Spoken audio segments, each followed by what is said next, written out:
whenever you have a beefy question stem, almost always AMC is trying to hide a word in a sea of other words.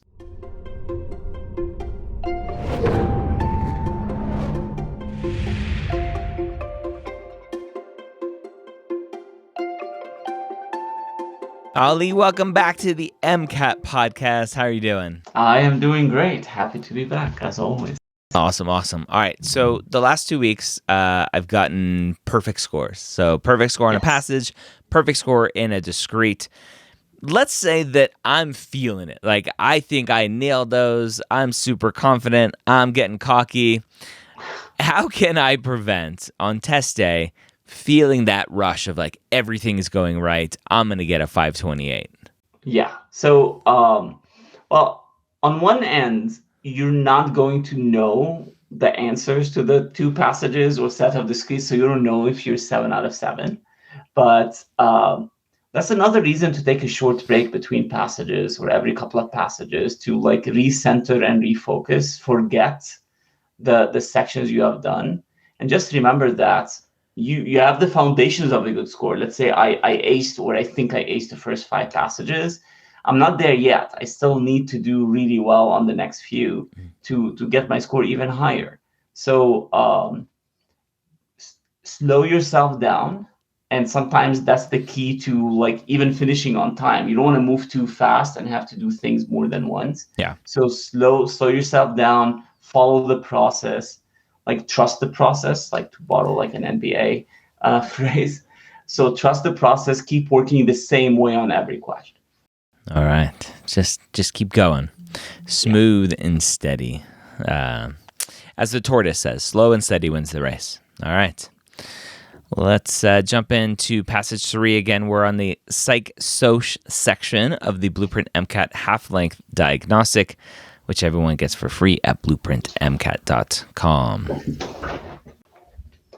All right. So we have a passage. It looks like I have figures. So this one is an experimental or research style passage. So my focus has shifted in here. Instead of trying to attack, I'm only looking at the content, how does it relate to content I know? I'm looking at the experiment, what background information they have given me, what's the purpose of the experiment or the hypothesis being tested, and what's the method they used, what's the dependent, independent variable, and then what are the results? Do the results like answer the questions being asked? Is the hypothesis they started with correct or incorrect? And then we go into the questions. So there is some work that we need to do reading the passage, but the good thing is we have a script. We know what we're looking for in every one of the paragraphs. All right, so let's attack our first paragraph. This is where normally I will find the background. Towards the end, we can start looking for the purpose of the experiments or the hypothesis. Stroke survivors often suffer through a period of altered mental status lasting weeks after the event. These changes can manifest as emotional difficulties, personality changes, or mental acuity impairments. Frontal lobe strokes can cause poor short-term memory, reduced attention span, and depression. Strokes in the occipital lobe may result in balance syndrome, inability to perceive the whole visual field, difficulty in fixating the eye, and inability to move the hand to a specific target by using vision. Deficits often improve within a few weeks, but memory loss can be permanent. Memories closer to the event are the least likely to return. So Ryan, here we can look at this and as a list of symptoms or issues that can come up after someone has a stroke for stroke survivors. Yep. I wouldn't put too much emphasis on any of these symptoms because each one of them could be tested, but there's a chance like the majority of them will not be tested. Yep. So there's mention about like different areas of the brain that's MCAT relevant. There's mention of memories being affected, language center being affected, movement can be affected. Let's highlight it all. Yeah. So, and remember, highlighting it all is the same as not highlighting it all. So works either way. So personally, I didn't highlight much in this paragraph. you can highlight few of the, like the last sentence stood out to me, like memory closer to the event are the least likely to return. Might help me answer the question. But I'll move on. I didn't find my hypothesis yet. We're still in the background. So let's keep looking for this hypothesis. All right. All right. A neuroscientist hypothesizes, okay, now we have our hypothesis. So that's the part I want to pay attention to. A neuroscientist hypothesizes that magnetic stimulation of the frontal lobe may reduce memory loss. Okay, that's perfect. Now we have our hypothesis. And the next step, look for the method. What I'm looking for, the sample they got, like how many people did they get, how the groupings of them, independent and independent variables. The study recruited 4 stroke survivors and tested their ability to recall life events that occurred years prior and new memories formed after the incident. So I'm going to stop here for a second too. And this is where we're going to do some highlighting. So I would highlight the first sentence. That's our hypothesis. Then they tell me what my dependent variable is. So I have 2 dependent variables that they have measured. And these are life events that in the past and new memories. So, and based on the hypothesis, I can infer what our independent variable will be. So they gave them some sort of magnetic stimulation, and they measured the same dependent variable before and after this magnetic stimulation. That's one I think every student should really know, and it's something I still struggle with, the dependent independent variables. So dependent, what are we measuring? Perfect. Independent, yes, great point. What are we adjusting? Perfect. Yeah. What we change is the independent. We gave them the stimulation, and dependent is what we measure. We measure 2 types of memory, long-term memory in the past and new memory. So old memory versus new. So dependent data. That's the data Perfect. I want. Dependent data. Perfect. Independent, I haven't figured that one out yet. Yeah. So it's going to be the intervention. Intervention. Independent intervention. I like it. All right, there we go. We got a little mnemonic. Love it. And let's see. Subjects 1 and 2 had damage primarily in the frontal lobe, while subjects 3 and 4 had occipital frontal lobe damage. A partial summary of the results are shown in Figure 1. So let's take a look at Figure 1. Now, my personal philosophy, and feel free, like you've had multiple teachers on your podcast, and every one of us had a different philosophy when it comes to analyzing figures. So my philosophy is I give it 30 seconds. This might be a bit on the high end compared to other teachers, but I'll try to weave it into a story in 30 seconds. If I can do this in 30 seconds, awesome. Now I'm ready to answer questions very quickly. If not, I'll move on because there's a chance I'm not going to get any questions about the figure. Okay. So that 30 seconds is kind of like the sweet spot. I'm investing some time, but not too much time so that I'm losing an investment. Okay. All right. So let's look at this.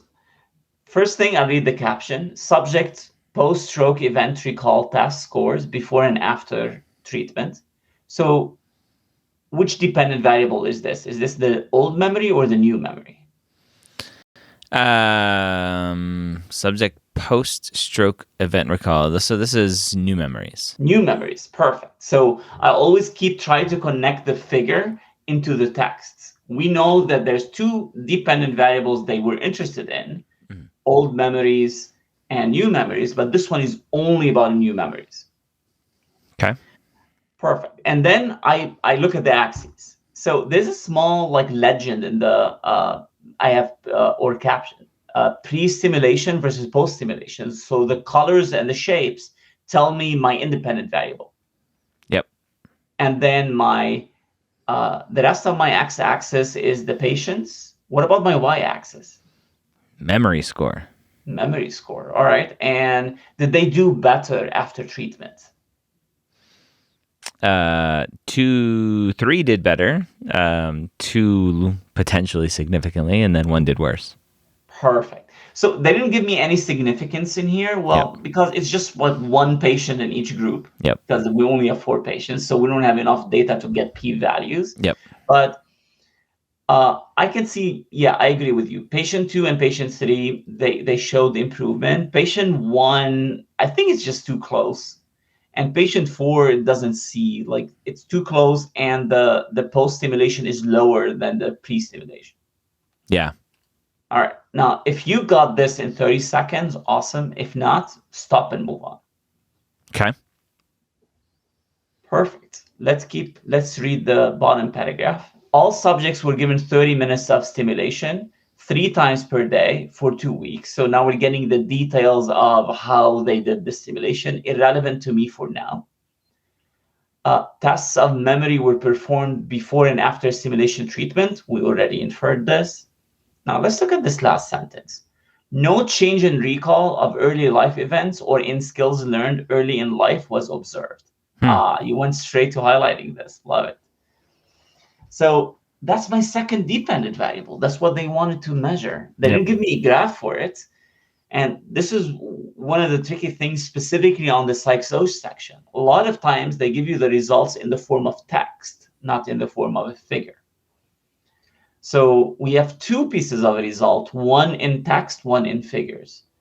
So 2 of them got better on new memories. None of them got better on old memories. Yep.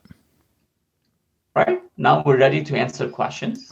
All right. So again, it seems pretty straightforward. So I'm kind of concerned about what's to come. Question 14. Yeah.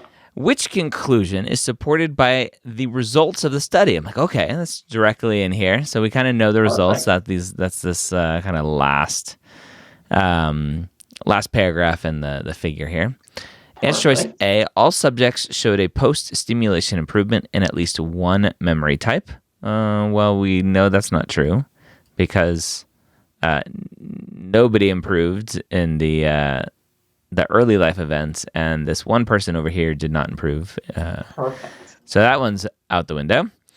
Subject 2 showed a post-stimulation improvement in both memory types. But again, both memory types, we know nobody improved in one of the memory types. So that can't be true. Answer C, no subject showed a post-stimulation improvement in both memory types. Oh, okay. So post-stimulation improvement in both memory types. This isn't saying that some didn't improve in one of the memory types. It's just saying not in both. So I really like answer choice C right now.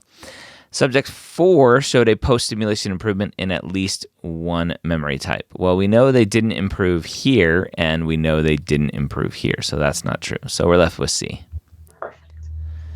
And a good reading of the passage is, this is why I invested that 30 seconds in the figure. We noted that last sentence, and answering these questions is now easier because we already have everything that we need to answer the question.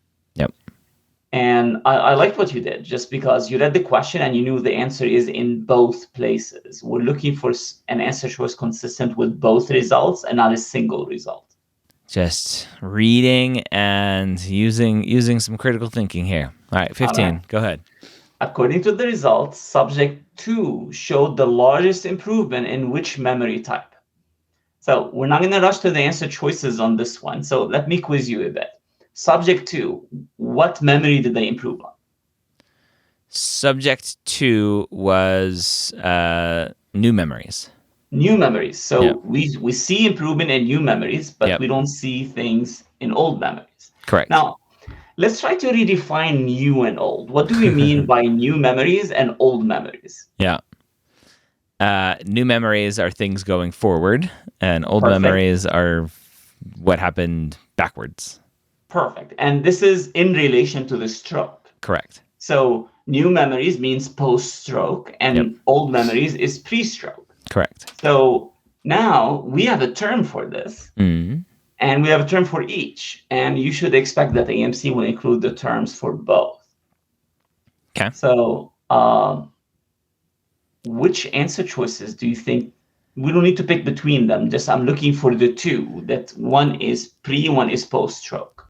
Yeah, so we know figure 1 again is what this question is leaning to. Subject 2 showed the largest improvement, and this is post-stroke, which is going forward, which for me is answer choice C, anterograde, however you say that word. So just reading through the answer choices here, A, retrograde. So retro for me is backwards, right? Answer choice B, procedural memory. I don't know specific. Like that's things like I know how to brush my teeth. I know how to drive a car. Yes. I know how to open the dishwasher or whatever. Like I have those things down. Answer choice D, implicit memory. I'm not sure what that memory is, but again, kind of this is a very specific question asking what do we see in figure 1 is really all this is. Yeah. And B and D are memory types. So I can eliminate them because we're not looking for memory types. We're looking at the memories, all memories in relation to an event. So we're not looking for, short-term or long-term. No, we're looking for how does it relate to an event. So my only two options are A and C. Yep. So then we're looking for before the event or new after the event. So C, anterograde memory. And that will be our correct answer. So what is implicit memory? So procedural memory would be a type of implicit memory. So it's not explicit. It's not something you know, but it's kind of like implicit. Yeah. Okay.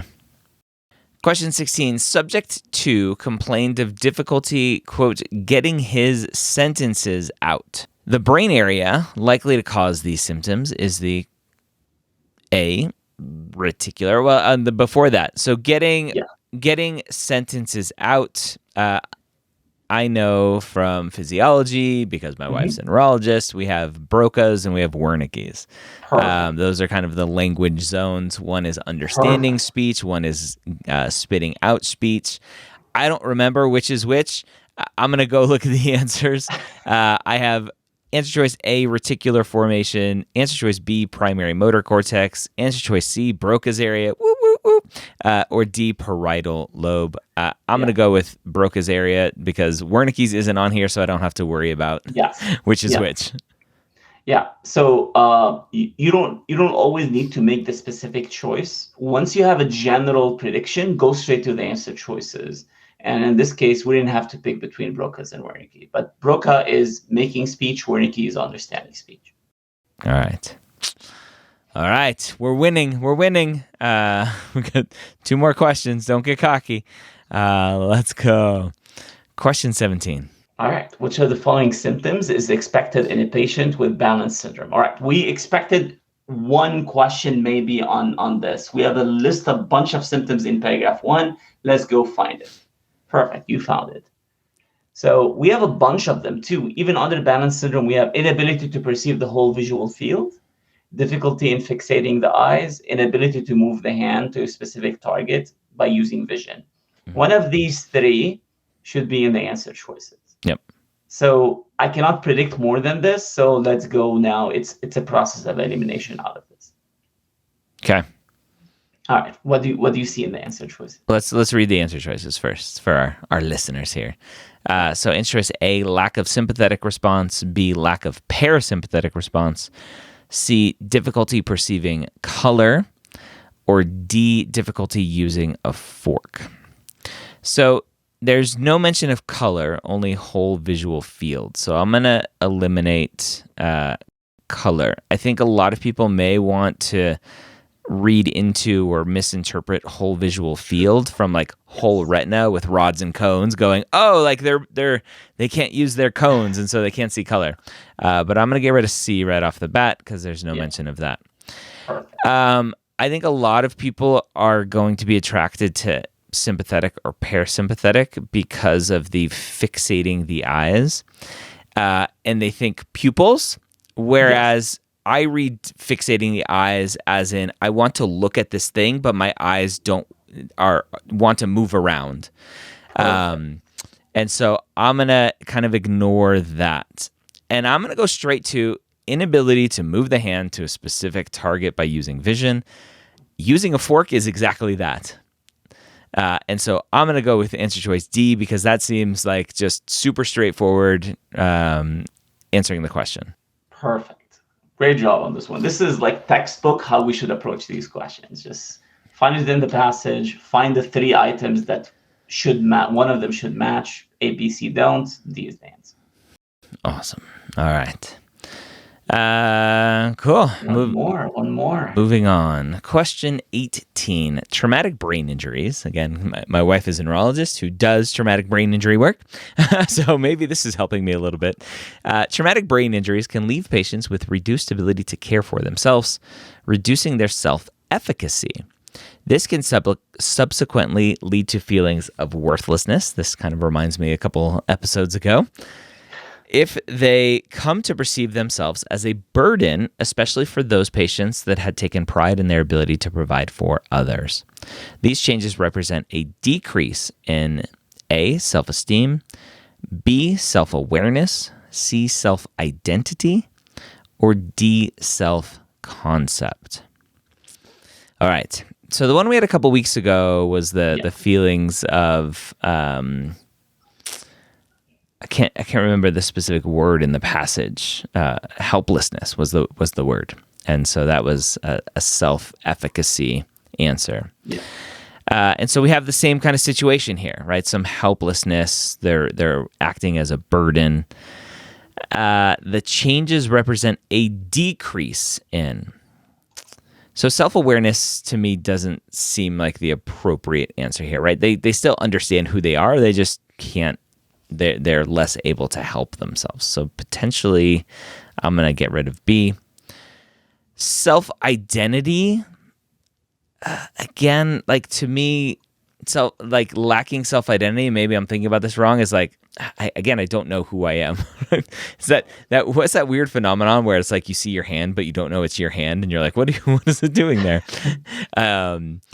So I don't like answer choice C just for that. Self-esteem seems like an easy answer of like, well, they're gonna lack self-esteem because they're in this area and they're a burden, and I'm gonna have a decrease in self-esteem. I don't know if that's what's leading to the changes though, so I'm gonna be kind of shy of that one. Self-concept, I have no idea what that means. So I've kind of narrowed down to A and D with that, and I'm just going to go with A because it's the easiest one just language-wise, but I'm not confident in that answer at all. Yeah, so self-esteem is your sense of self-worth, Yep. And they're telling me in the passage the keyword is worthlessness, so self-esteem is the most direct answer to this question. They have reduced self-worth and therefore reduced self-esteem. Okay.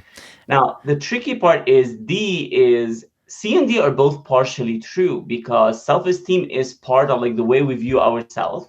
Our self-esteem is part of our self-identity. But self-identity and self-concept are the same thing. So we can eliminate both on that. Just on that. So I got the right answer, even though I wasn't confident in it. Yeah. Okay. And it's interesting, right? I forgot about this worthlessness word, and I was looking at burden. And so self-esteem definitely goes with worthlessness. Yes. And this is whenever you have a beefy question stem, almost always AMC is trying to hide the word in a sea of other words. So in here, we just needed to catch that word in here, worthlessness. Got it. All right. Well, Ali, I think, is that 2 passages and a discrete? 3. Yeah, we are on a roll. On a roll. I'm feeling good. My self-esteem is going up. I'm not feeling worthless right now. But again, we need to keep our ego in check because number one, obviously we don't know what the right answers are as we're going through the real test. And number 2, the AAMC likes to put you in your place with their questions. So you never know what's around the next button click. But again, hopefully just thought process, listening to me go through things, listening to Ali explain my thought process, what worked, what didn't work, the key words, where I was missing them, even though I still got the right answer. Again, this is why we tell everyone, review the whole test. Right answers, wrong answers, figure out why you got it right, why you got it wrong to help you move forward. So hopefully that helps.